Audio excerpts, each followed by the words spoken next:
We all know that when it comes to your Second Amendment rights, a lot of things are up in the air as far as do you really have those rights or not? Because right now there's many citizens in the United States who do not have the Second Amendment rights. So what we're going to talk about is who doesn't have Second Amendment rights in this country.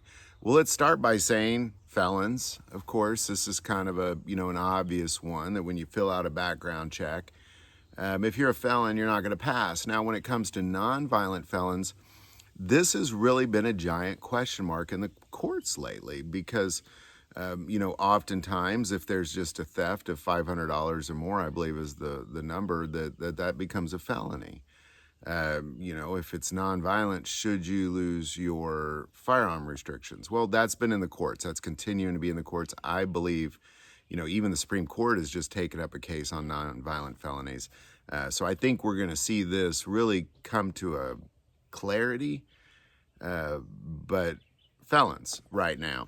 In addition to that, non-citizens, you have to be a U.S. citizen to pass a background check.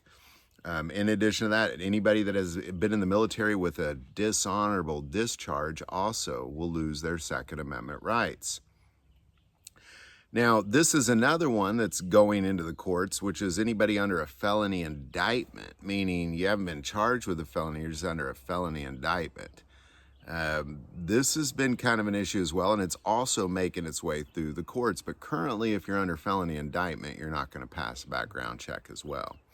But in addition to that, let's say you never did anything wrong, never were in the military, no discharges, no felonies, no nothing. If you live in California, New York, New Jersey, Washington, Oregon, Illinois, and a few others, Delaware being a more recent one, that you also don't have a lot of your Second Amendment rights. Things as far as capacity, what type of guns you can own, that sort of thing. Or many people are just being denied the ability to buy ammo or denied the ability to legally carry. So these are really your primary people who are being denied their constitutional rights of the Second Amendment. Now, this is a lot of people. Some of them, they have, because of their actions, they've lost their Second Amendment rights. Whereas in some people, just basic, wrong geography, and you've lost your Second Amendment rights. But it's a lot of people.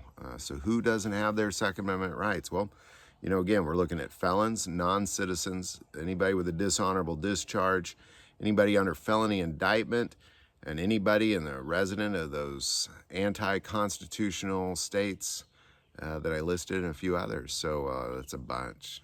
That is a bunch. Any thoughts or insight on that, definitely put that below. If you like this video, click like and subscribe. Feel called to support this channel with Patreon. That link is also below. But the most important part of this channel is we take prayer requests. So please don't ever hesitate to send that in. Thank you for watching this episode of God, Family, and Guns. And as always, love God, love your family, and love guns.